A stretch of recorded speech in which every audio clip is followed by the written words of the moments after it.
So I said I would be reviewing other Transformer movies, and even though I still feel like shit, I am still gonna go do Transformers: Revenge of the Fallen. You see, I got it in the snazzy case too, the dual DVD Bumblebee transforming case. Um, and as I said before, these movies, if you watch my review of the first movie, they get progressively worse. Um, I overall kind of like Transformers: Revenge of the Fallen. I think it's a pretty decent action film. Still a pretty good story. It's more of a quest around the world as they try to find the Matrix. Um, and certainly expands on a lot of the characters that had previously been in the new film or in the original film, and certainly gives us a lot more new characters to choose from as well. But along with the good in a Michael Bay film comes the bad, and this film is chock full of bad. And honestly, one of the biggest issues with this film is story in itself. I mean, the story in itself isn't horrible, but characters. First of all, let's talk about um, how bad some of these characters are. Much like the first film, there's this unnecessary need of extra characters that aren't really needed. Sam's friend in school, well, not friend, his roommate in school, is a completely pointless and useless character in the movie. I have no idea why he's even in it at all. I really didn't feel like there was a need to go back to Sector 7 characters as well.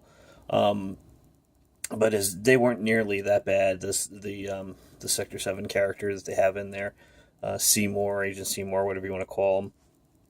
At any rate, um, some of the things that drove me crazy with this film were just the randomness of not giving a shit. Now, when I say that, what I mean is Transformers is a very vast and very large. I mean, there are literally thousands of characters to choose from. You can pick any number of characters that you want to put in one of these films and probably never repeat yourself. Realistically, you could probably do this and never actually repeat characters if you really, really were looking into it. Um, but in expanding these characters and putting them in, they chose characters such as the Constructicons, and which was a big thing. Everybody wanted to see Constructicons. Who wouldn't? I mean, who didn't love Devastator in the original cartoon series? It was a great character. It was a great figure. The gimmick of 6 robots that combined into one was just fucking amazing. And a lot of people crap on Devastator in this film and the way he looked and the fact that he was nowhere close to what looked like from the original series. And I get it. I do. I get it. I would prefer an original looking Devastator as well. But I'm not going to crap on the look of this character. I get that they're trying to make something that would be new and original and unique to not only the franchise, but to appeal to everyone and hopefully the masses as well. It's artistic differences. It's artistic licensing. You do what you want to do and how you want to make it. Maybe not my cup of tea. Maybe not everybody's cup of tea, but I get it. Um, but the thing is those characters were so weirdly used in terms of we were shown them as individuals. We were shown them as a combiner, the super robot form, the gel stat, if you will. A lot of people will call it that. And but the weird thing is at the same time, while they were combined in one scene, you would see like the dump truck who is supposed to be long haul in another scene, or you would see them combine Mixmaster as part of the combined Devastator in one scene, and then they would flip to another scene of action, and Mixmaster would be there as well. And there was no real explanation for it. It was just pure fucking laziness in terms of we don't want to create another model, we don't want to explain, we don't even want to bother to fucking paint this character different so that you can have a concept that we're dealing with 2 different versions of a character that are similar. And trust me, I got no issues with characters using the similar molds or similar designs. Transformers going back to 1984 has done that for a long time. The original Seekers were all the same jet. It was just in different colors. We got Starscream in a grayish white, in white and blue and red, and we got Thundercracker in blue and Skywarp in black and purple, and they were all the same mold. So I have no problem with saying that we're going to take the same mold and reuse it. and just give each character a new name. That's fucking great. I mean, if you can economize and still keep putting out decent and new characters, that's great, no problem. But this film didn't even bother to explain that in any way, shape, or form. As a great example, in the previous film, there was a helicopter in the beginning of the movie and towards the end of the movie called Blackout. Blackout was a very cool looking character. It was awesome. I can understand why you would want to reuse it again. But you killed Blackout at the end of the first film. So in this film, at some point in time, a very similar, same-looking helicopter picks up the car with Michaela and Sam in it, and all these other characters. And he shows up again later to fight Optimus Prime in the woods. And the whole time you're thinking to yourself, is there really no explanation why Blackout is back? How he wasn't dead anymore? And there really isn't. There's no explanation behind it. It's just there, and you're just supposed to accept it. You're not supposed to question why this was the case or what happened or anything of that nature. You're just supposed to live with the fact that that's exactly what it is and deal with it. And if you don't like it, tough shit. Now, granted, if you buy the toys, you will find out that the toys, they issued a version of that character in both films, Blackout from the first film. And in the second film, the character is actually another character called Grinder. It's a slightly lighter gray than Blackout is, but it was not even attempted to be explained in the film, and that happens quite a bit in this movie. As a good example, at the end of the first movie, there's this massive battle in Mission City where Transformers are fighting, and the military is there, and explosions, and buildings are being destroyed and everything. It's a massive scale situation. And by the second film, they're basically like, that really happened. We managed to cover that up. Really? You managed to cover that up? I just saw a video the other day about a car that flew off the goddamn road and was wedged into the side of a building on the second floor. That didn't get covered up. That didn't get buried in my news feed, but giant fucking robots tearing apart cities, somehow they were able to cover that, and it's a big surprise when it becomes globally known in this movie that there's giant robots. It's a big surprise. Granted, they acted like there was some rumors and innuendo, but it was really like a non-event, something that you would believe, like an urban legend. You would say this stuff, well, robots fighting destroyed a big city? That would never have, that's an urban legend. That didn't really happen. That's the way that the first movie is presented to you in this film, as if, it never happened, and if you did think that, you were kind of, out of your fucking mind.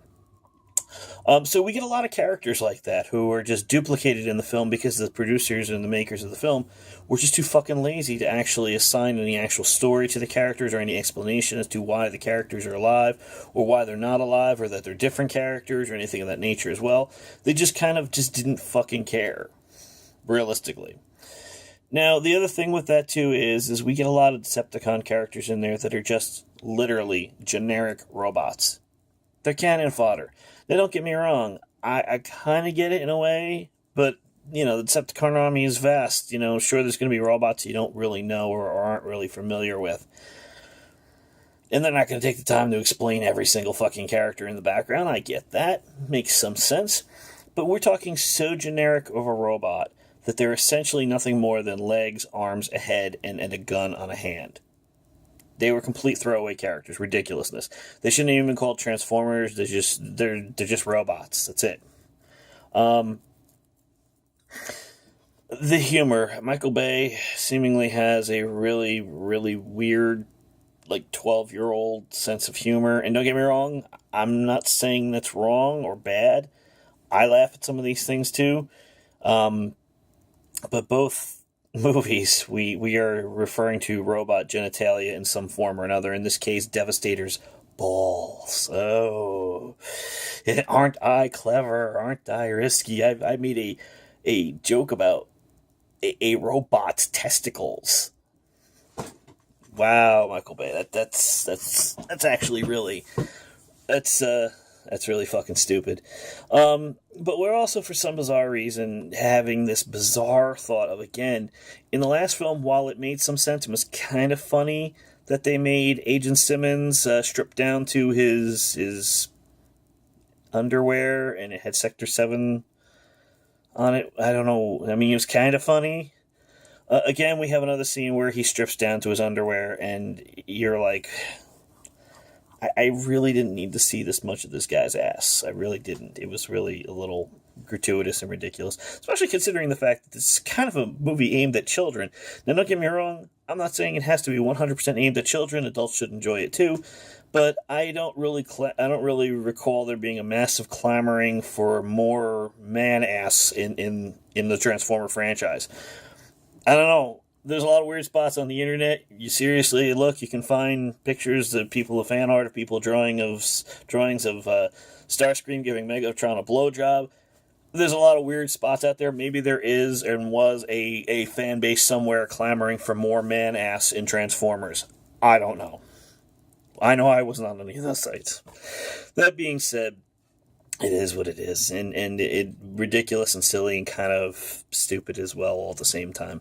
I still thought it was a pretty decent story. The one thing that I think most people will, one of the things everybody takes away from that movie without a doubt, and I got to address it because it's something people have brought up in that movie before, is the gratuitously racist Skids and Mudflap. Now, Skids and Mudflap are two Transformers that were in the original G1 universe.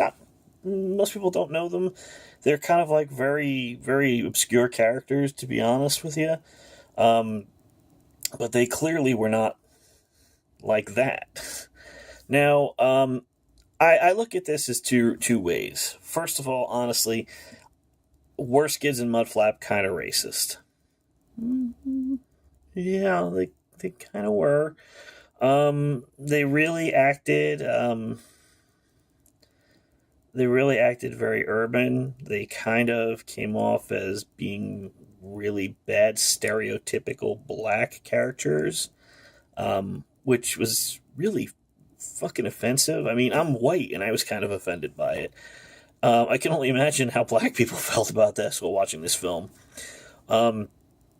So yeah, it was kind of offensive. It was kind of offensive that these characters who were a little more urban also could not read. I mean, the only thing these characters were missing was a point in the film where they smear grease on their face and go, "Hey, how you do? We're black people." I mean, they really, really were offensively stereotypical characters of black people, and I was offended for white people in general for having this.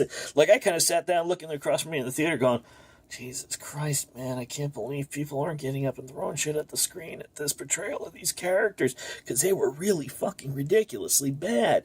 Like vaudevillian blackface bad. It was terrible. That being said, I do look at another side of that as well. And I've said this before with a lot of stereotypical things. Don't get me wrong, stereotyping isn't something that always happens in a film. It's not something that really should happen in 2018, or in the case of this film, I think it was 2009. It's not something that you should really be happening in film. But by the same token, part of me also says it's only racist if you look at it from that point of view, and I can totally understand where that comes from. But we are talking about two characters who are robots, so technically they don't have any color to them other than the colors they're painted, which they can change continually. That being said, they are not the first characters who were portrayed as uneducated, as silly, stupid, ridiculous, comical. They were not the first characters portrayed for that, and I focus back on a couple of things that I'm a big fan of as well. I'm a big fan of the Three Stooges. I'm a big fan of Laurel and Hardy. These characters were all pretty dumb. I mean, if you've ever watched some Three Stooges, I mean, I've seen these guys hammer nails in with their heads. I've seen them use glue for baking powder. I've seen them try to carrying ice up the stairs. Everything, any stupid thing you can come up with, the Three Stooges have realistically done. They didn't speak very, very eloquently like I do here. Of course, I'm fucking things up left and right here when I say words. But They spoke in a very street slang of the time. They were also very uneducated. They often would spell things improperly. They would often write things or not be able to read things as well. So, to look at Skids and Mudflap and sit down and say, were these characters racist? There's a good argument for that. But there's also a good argument for the fact that this is not the first time and not the only time characters have been portrayed as buffoonish or stupid or racist. Not necessarily racist. Obviously, characters have been portrayed racist before. But in terms of, if you want to look at that as racist, you can look at it as racist. And I totally get where you would get that. But by the same token, you can also look at the Beverly Hillbillies were not exactly the smartest people, and they were all white as well. The Three Stooges, Laurel and Hardy, these were all characters who aren't necessarily the brightest bulbs on the tree. I mean, you can go back and look through many different characters, and you'll find many characters who are buffoonish and cartoonish and ridiculous. So while I certainly understand where the racism claims for this film come from, I also can sit down and say, by the same token, a lot of it depends on how you look at it realistically. I'm a big fat man. I am. I'm a fat dude. Now, I can either look at fat jokes in movies, and they do happen in movies and television shows all the time, and I can either laugh at them because sometimes they are kind of funny, or I can, get outraged by it. Most of the time, I just tend to just look past it and say, you know what, man, some of that stuff is kind of funny. Okay? Maybe it is, maybe it's not to you. I think it's an individual taste. But for Transformers Revenge of the Fallen, I actually don't necessarily hate it. I kind of hate that they go to the old plot line of killing off Optimus Prime and bringing him back again, which seems to be a very, very common thread in the Transformers universes. Kill Optimus, bring him back. Yeah, all right, we've done that quite a bit, guys. I think you really ought to lay off that concept. Skids and Mudflap, I hated the characters, mainly not because they were racist, but mainly because they were annoying. To say anything, they were realistically annoying. I also hated Wheelie, who, again, was Wheelie was an annoying character in the original Transformers series, but he, humping Michaela's legs. I mean, again, I don't know what Michael Bay has with robots humping and peeing and why he finds it to be unbelievably hysterical, but it just was kind of overall annoying. I think it was a pretty good story. I think it's a story of, it's Sam growing up a little bit. Whereas he was a kid swept up in the first movie, he realizes he has a place in this universe, in this war, and he has to take some responsibility and kind of man up a little bit. So I thought it was actually a pretty good story. One of the other drawbacks I have is this is the second film in a row where Megatron really isn't in charge of jack shit.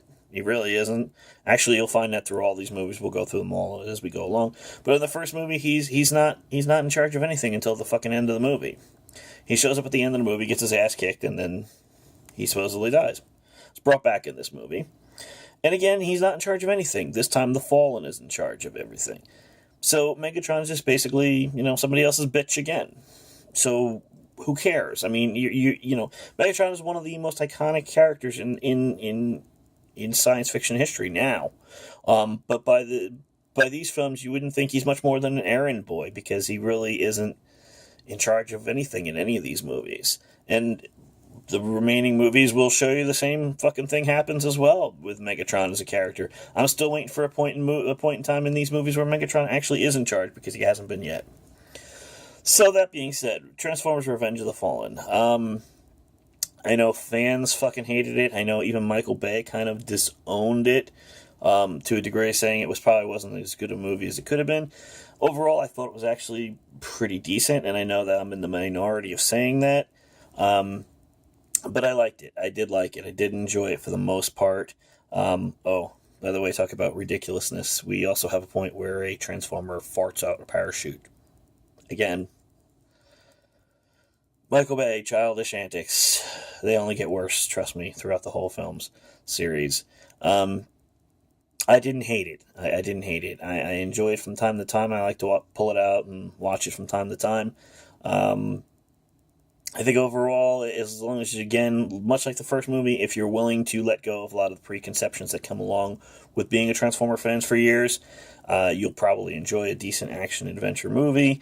You may have to turn your brain off a little bit and not think about a lot of it, which is kind of the case with all these Transformer films, sadly. It would be nice if these films actually had a little substance to them, but doesn't make it a bad film. We'll be moving on to the next Transformers film whenever I feel like doing it. I don't really feel like doing it now, but it is... they do get progressively more and more terrible. All right, Transformers: Revenge of the Fallen.